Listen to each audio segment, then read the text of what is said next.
Hi, this is BLASTEMM session number 8. I believe in BLASTEMM session number 8 we have invited Feligos of College. We have invited Edisa to come speak to us about SATs. And she'll go through this presentation. Edisa? Thank you, Michael. Hi everyone, my name is Edisa. I'm here from the Mayor's Office of Education. So we do presentations all over the city where we talk about the college going process, what it takes to get into college, how to plan to pick a college, how to pay for it, how to write the application. So we don't really focus too much on SAT, but I'll try and do a little heavier SAT talk now, but mostly we do the overview. And so what you want to do as a student, and as a student of this community, is get in touch with your school, the people in your school that know all this information in more depth, and also visit our website, the Feligos of College website, where we put all this information up ourselves, okay? So very quickly, I'll just briefly give an overview of what our presentation is. The first thing that we usually speak about is why college matters. And a lot of people think that college is just about, getting more money, or not knowing what to do, or not being able to get a job, and so you go into school.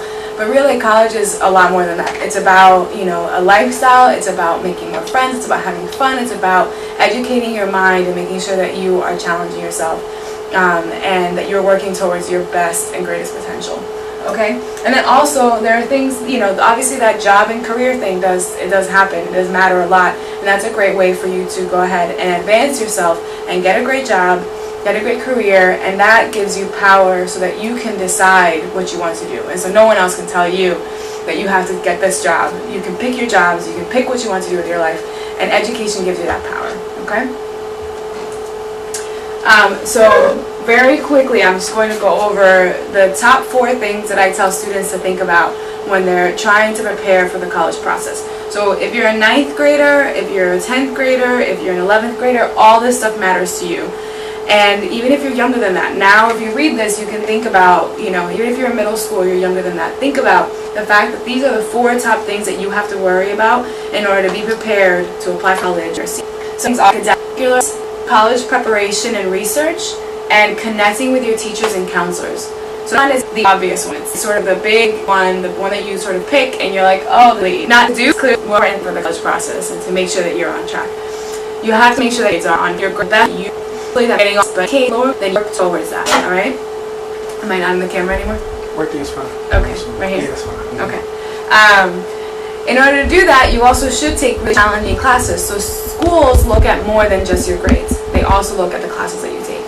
So they look at whether or not, if you took all easy classes all through high school, and you got all, it doesn't say as much as it does if you took tough classes that were challenging, and you were getting yourself into honors courses, into AP courses, and all that. So if you were able to do that, then that'll be better for your college application. And also, if you're in a public school, or if you're in a charter school, or if you're in a private school, every school has a database where you can check the classes that you've taken. They also have a database where you can check the grades that you've gotten. So use those databases. For public school, that's StudentNet.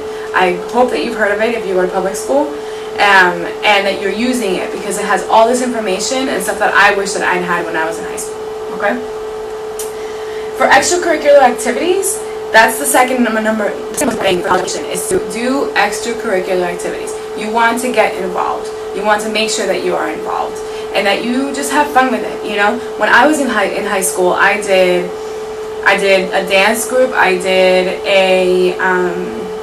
boxed when I was in middle school, so I did boxing. I did photography after school. I did the Latina Latina organization. I was part of that because I'm Dominican, and I was able to organize events. I did a walk for the school. It's just do things that you love, that you think are fun, that you think will better your community. Okay, and do that outside of the classroom, because if all you do is go to your classes and study, then it's pretty easy to get good grades because you have all the time to study.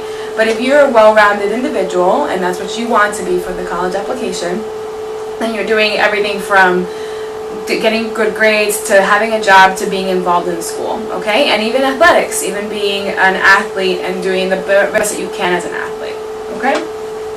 Also, this is kind of cheesy, but you need to think about it. You should be in your free time, okay? Try and read as much as you can. That's how you grow and expand your brain. The brain needs to be developed, and if you're not working it, if you're not reading, if you're not pushing yourself, then you are not getting the most out of your brain, and it's going to stop working for you. So keep that in mind, all right?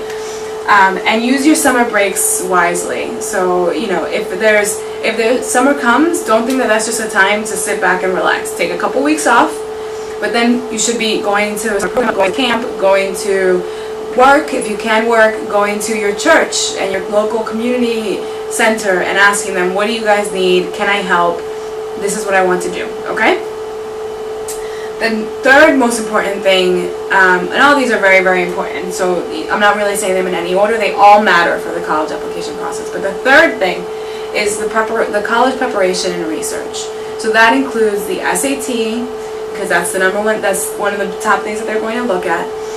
It includes the ACT if you're going to take it. So let's break that down. What does that even mean? Am I still in it? Yeah, you're okay. Okay.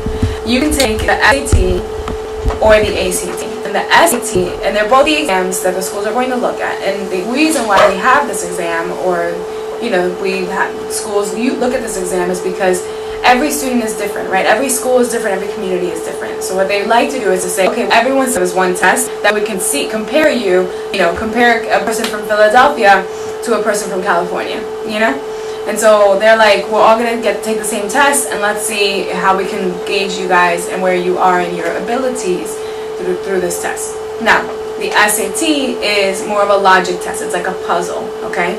It's not, you know, you might not see things on the SAT that you recognize, or questions that you've seen before if you haven't practiced, or that you might get in the classroom, because it's more puzzles, it's more logical thinking. Whereas the ACT is more the stuff that you learned in school. So the ACT is broken down into a reading section, a science section, a math section, and an essay section. And all those sections are just taking what you've already learned in school and applying it to the ACT. So sometimes people find that easier. You have to pick what's right for you. What I recommend that you do is that before your junior year, so in your sophomore year of high school, so when you're in 10th grade, I want you guys to take a practice ACT exam and a practice SAT exam, and that'll help you really understand where you are in that, okay? And whichever one you do better in, that's the one that you want to study for and take. Almost every single school in the country takes the ACT, even though not as many people have heard of it, okay? Another thing that you want to make sure you do is work with your counselors and ask them to help you register for all these exams. There's a lot of registration, a lot of paperwork, and you need to just talk to counselors. You should start to prepare to take these tests on to approach the When should they start? Yeah, during the school year and that with grade. Okay, so they should be done taking it by May of your junior year. By May of your junior year, that's your goal to finish taking it, okay? Usually it takes about 3 months to study. So you want to be studying for this test, you know, by January. And if you don't have time to do it during the school year, you know you're really, really, really busy, then study in the summertime before your junior year. And study that summer and try and take it in your junior year, okay? You should take it a couple times if you can.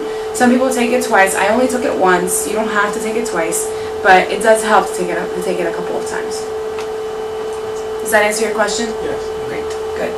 And remember, 3 months. You want to study 3 months, and that means studying every day for 2 hours. Okay?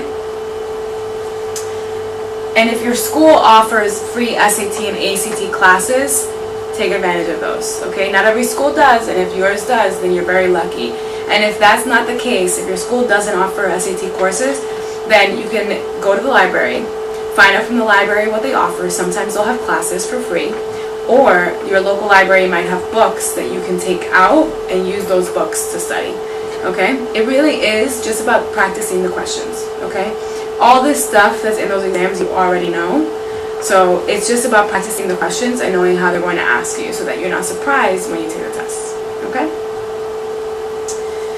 Other things that you want to do for the college preparation process is research schools. Go to websites, check them out. I started looking at schools when I was in middle school. And that will give you an idea of what you want. If you want a big school, if you want a small school. By big, I went to a small school. It was only 1,300 students, and they were all women.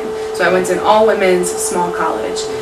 While you might want to go to a big school with 30,000 people and co-ed, boys and girls. So you want to think about that. And a lot of schools most schools offer all the majors that you can take, so you can't really go wrong. Another thing that you want to do as early as your junior year is start looking at scholarships that you might be eligible for. College is expensive, and there is no way you're going to have to pay something.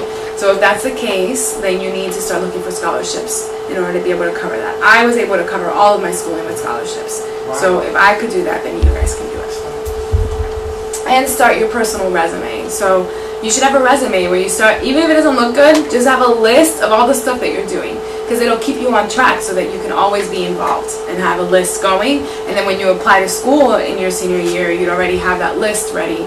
You'd already have that list, and it would be so easy to go ahead and write that college application. Okay. And last, but almost, in my opinion, the most important one of everything is to connect to your teachers and counselors and people in your community that care about you. You need help. This is a big endeavor. This is a big project that you're going to be embarking on. And there are a lot of questions that I don't even know the answer to, and I've been doing this for a long time. So you want to connect with somebody else that can help you, because you can't do it alone, and you shouldn't have to do it alone. And sometimes, like, our parents haven't gone to school in a long time, you know, or they never went to school. My mom hadn't gone to school in a very long time. My dad went to school in Dominican Republic, so they didn't know what to do here. So I use my teachers and my counselors, and you guys should too. Just find one teacher that you know believes in you and that can be there to support you. Just one. And then use that relationship to build a couple more, because when you apply for college, you're going to need 3 or 4 recommendations. Usually 3 recommendations one from your counselor and 2 from your teachers. Okay? That's good. Next. This is sort of the process of how to pick a college. So you want to remember, when you pick, this is more for juniors and seniors, when you're trying to pick where you're going to apply, you want to think about a few things. One is the 3-3-3 rule. You want to pick 3 colleges that are safety schools, so you know you're going to get in, and you know you'll like it, and you know you're going to get in. 3 schools that are, so you think match their expectations. So if I'm a B student, then that means that I'm applying to 3 B schools that like people with Bs. All right. And then you want 3 reach schools. So if I'm a B student and there are schools that take mostly kids with all A's, I want to apply to a few, because sometimes they'll look at me and say, oh, she got all B's, but her SAT scores were really strong, and she did all these other things when she was in school, and you find her so interesting. Okay?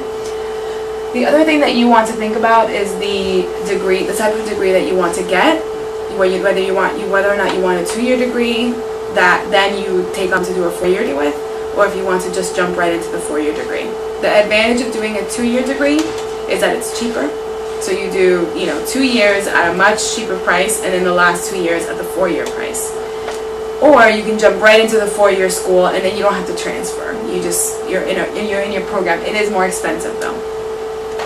And then obviously you want to think about location, whether or not you want to be in the city, the suburbs, you want to be outside in the countryside, if you want to be far away from home, if you want to be close to home, if you want to live on campus. All those things are things that you need to think about, and you can always go onto our website in Philly Goes to College and find out more. Next, please. Yeah. So if you don't do well on the SAT, don't think that you don't have options. All right. Go onto our website and start looking at different options that you have. Ask your counselor, what do I do now? I didn't do that well, but I want to go to college. What track do I take? And oftentimes that means that you'll go into a 2-year program and then transfer into a 4-year program, which is great. There's nothing wrong with that. You'll graduate with the exact degree that another person had that went right into their 4-year program. And sometimes the 2-year programs are even better than the 4-year programs that you could get into, and you can use those 2 years to raise your grades, and then you're better prepared for that 4-year program. Think about community college as well. This is a great way to just get your process started if you're not ready, and that's okay. You don't have to be ready for college right when you're a senior, but it'd be great if you were, because it would save you some time. But if you're not, you still have options. That's what you need to remember. Applications vary, but they're mostly the same. They'll ask you for general information on your name, your age, your school, your transcripts. They'll they'll ask you for a few essays, they'll ask you for a resume, they'll ask you for some recommendations. Typically you'll pay some money, you have to pay something, but there are fee waivers at your school. So ask your school if you can get a fee waiver. And then there's also the common application, where you would actually just use one application, and that one application will go to all your different schools. Be careful with this, because some schools might say, okay, on top of the essay that you wrote for the common application, I want you to write this essay for us. So make sure that you know what else they want. That's it. Those are the types of things that that schools ask for in the application. And what will make the application good, all right? You want to make sure, these are all the things that I've already mentioned. So you want to make sure that you have good grades that are only getting better. So, you know, if you get a D in your freshman year, then and everything else from then on is up, that D won't hurt you, as long as you are working your grades back up into the AB range. And of course, like I said before, just because you don't have perfect grades doesn't mean that you don't get to go to college, okay? You want to be involved outside of school, everything that I've already said, and you want a strong SAT score or ACT score, whichever you decide to take. Another thing that's pretty important is that essay. Is your essay meaningful enough? So is your essay going to actually make the difference that in your application? Because that essay is really, really important. You want to make sure that you do at least 3 drafts of your essay, and that you have other people read it, and that it shows off how well you can write, that you're creative, that you're different. Don't start your essay with things like, my name is, because everyone will start that way. Hi, how are you? And you want to make sure that you start your essay in a slightly different way. What I recommend from you is that you go ahead and go online and look at essays from colleges. Like literally Google college essays that worked. And then you can read some of the essays that people are writing, and you'll see that a lot of them are very inspiring, and they clearly took a lot of time to write. Next, please. This is sort of the big aha one. How do I pay for college? There are a couple ways to pay for college. One is money that you don't pay back, that you're fine that you're given, and another way is through money that you have to pay back later. So I'm going to talk about the good stuff, the money that you don't have to pay back first. The money that they don't have to pay back usually referred to as grants or scholarships, okay? So grants or scholarships. And grants come from the federal government or the state government. And in order to get that money, in order to get those grants, you have to fill out applications. Those applications are, the first one is the FAFSA, the FAFSA, and that is the free application for federal aid. That application, you fill it out on January 1st. That's when it becomes available. So if your senior year, January 1st, start filling that thing out right away. That money runs out eventually. So you want to make sure that you are applying for it. Even before you know that you got into college, you want to be applying for that. The state aid, so from the state government, the application for that is called the PHEAA application, PHEAA, the Pennsylvania Higher Education Assistance Agency. So you fill that one out, and then hopefully you'll get money from the state as well. And also you want to be applying for scholarships on a regular basis throughout your junior year. You want to at least apply to 10 scholarships. Think about it that way. As many scholarships that you can apply to, do it. It is just as important as applying to college, because if you can't pay for college, you can't go to college even if you got into it. Alright? And then there's work study, where you'll get money through a grant and you'll work at school. And hi, how are you? You'll get money through a grant and you'll work at school, and they'll pay you that money. So, you know, they'll hold that money for you, and you just have to work at school in order to have some pocket change. And remember, school is expensive. So even books, even like going out, you want to be able to hang out with your friends, and you won't have any money. So work study is really important. That's the good stuff. The not so good stuff, but it's not terrible, is that most people take out loans. So you'll have money that you'll have to pay back after you graduate. That's okay. Just make sure that it's within reason. So you don't want to take out so many loans that when you graduate from college, you're paying back $2,000 a month, and you can't move out of your parents' house, and you don't have anywhere to live, whatever it is. So you want to make sure that you get good, healthy loans that are not all private loans, that come mostly from the government, and that there's a good interest rate, and that the applications and that the loans themselves aren't too big. And so I recommend that you do talk to your financial aid officer at your school and your counselor at your high school so they can talk to you about what's the best loan here that I can take out. And try not to take out too much, but remember that you'll have to take out something, and that's okay. There's nothing wrong with having school debt, okay? That's it. So if you have any questions, this is our website, www.phillygoes2college.com. You can just go right on there, do some reading, get to know the college process, and then call us if you have any questions. All right? Thank you. Okay. That's it. Thank you. Thank you. Edisa, can Yes. you introduce yourself again? Yes. Yes. I'm Edisa. Nice to meet you, Edisa Rodriguez. What is it? Bilal. Bilal. Edisa. Bilal. Okay. Very nice to meet both of you. We work for the city. I work for the mayor's office of education, and so we just make sure that we come out to talk to you about the college process.